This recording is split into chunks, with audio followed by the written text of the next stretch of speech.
His oxen and donkeys were stolen.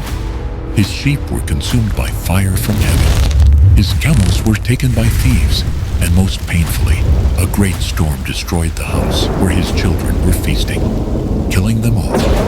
Have you ever wondered, why do good people have to suffer? This question has troubled humanity for thousands of years.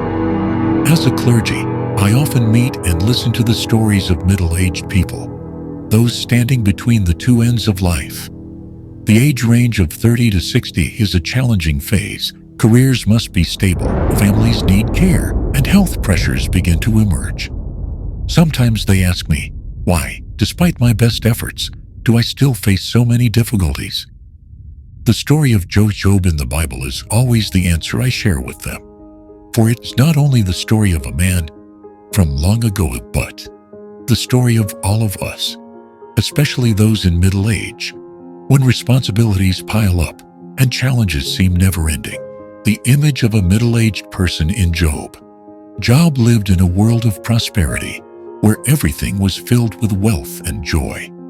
His house stood amidst green fields, his herds of cattle grazed peacefully, and the laughter of his children echoed all around. Job had 7 sons and 3 daughters, who often held joyful feasts, creating a warm, close-knit family atmosphere.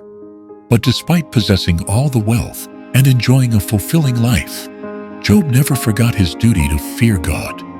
He regularly prayed and offered sacrifices for his children, fearing that they might unknowingly offend God in their hearts.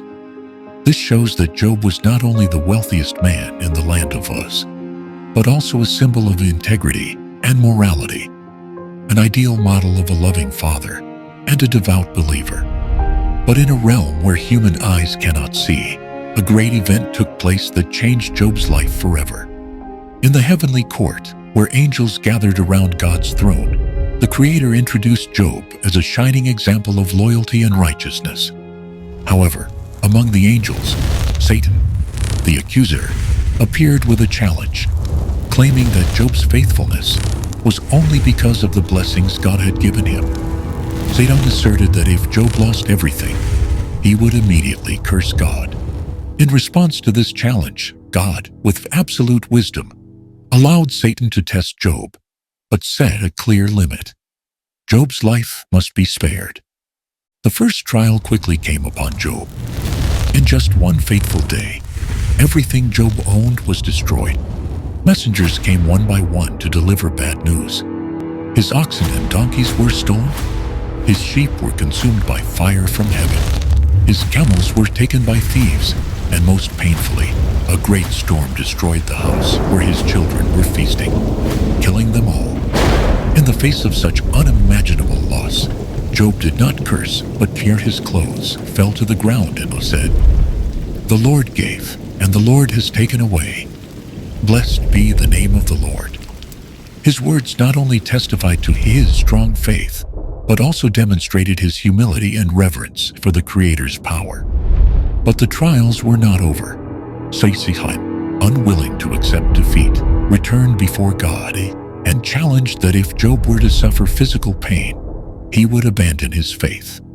Once again, God allowed Satan to act, but emphasized that Job's life must remain intact. This time Job's body was covered with painful sores from head to toe.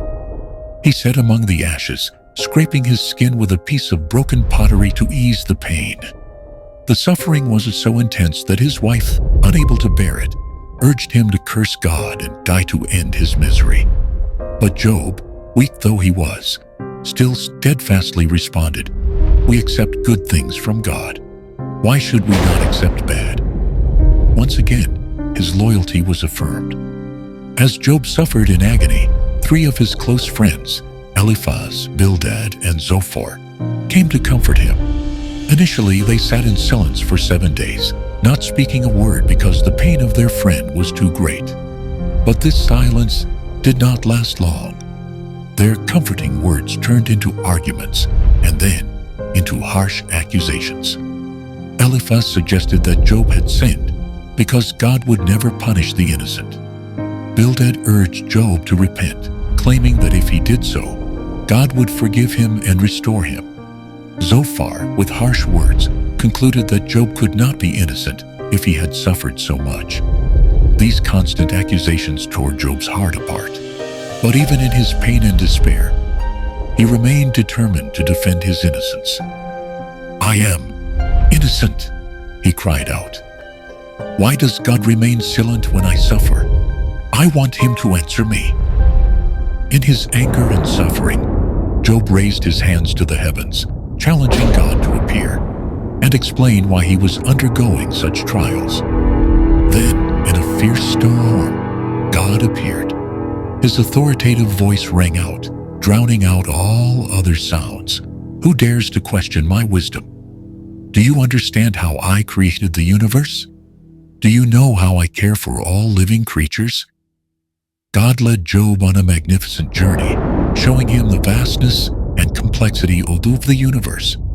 Images of the star-filled sky, towering mountains, deep oceans, and two mighty creatures, Behemoth and Leviathan, emerged as evidence of the Creator's immense power and wisdom. In the presence of such grandeur, Job recognized his own limitations. He fell to his knees and with tears said, "I have spoken of things I do not understand. Please forgive me for my ignorance."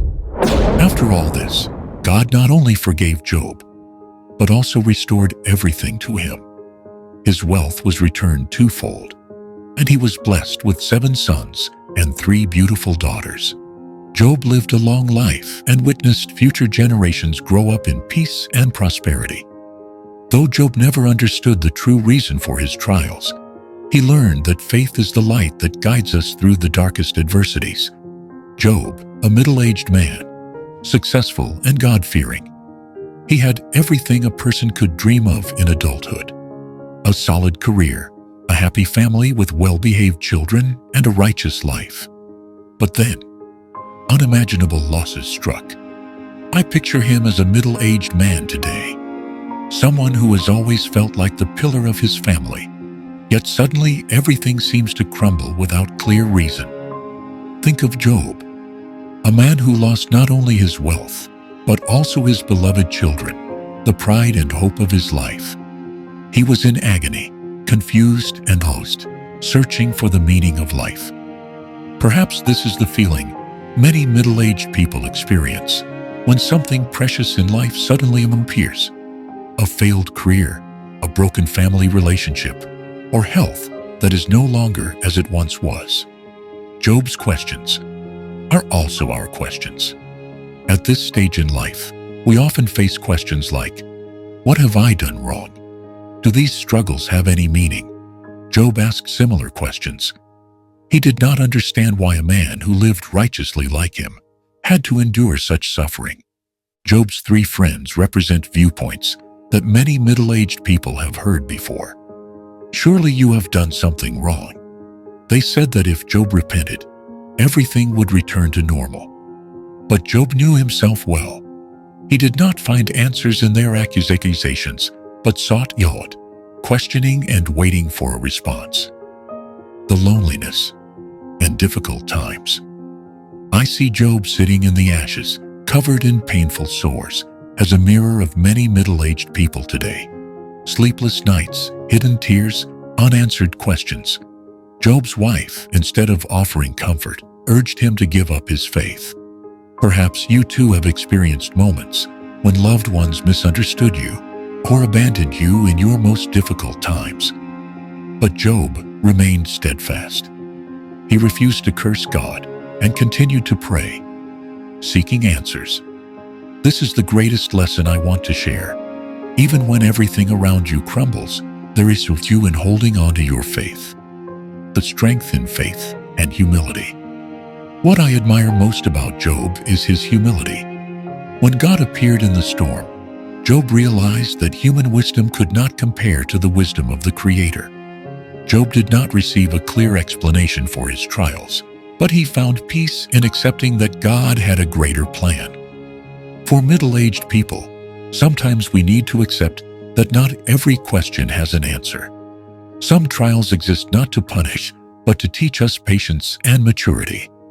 Lessons for today's middle-aged people.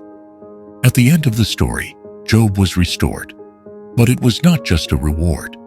His restoration symbolized the strengthening of his faith and unshakable loyalty. Middle-aged people, even when facing difficulties, can learn from Job that adversity is not the end point, but a stepping stone to discovering deeper meaning in life. Look to the story of He to find strength in your own journey. Do not hesitate to share your pain and seek God. For sometimes, it is in the most difficult moments that we truly understand ourselves and the meaning of life. Have you ever felt like Job? Share your story, for it may inspire those who are in need of encouragement and light. In the darkness of adversity, remember that God is always by your side, supporting and guiding you.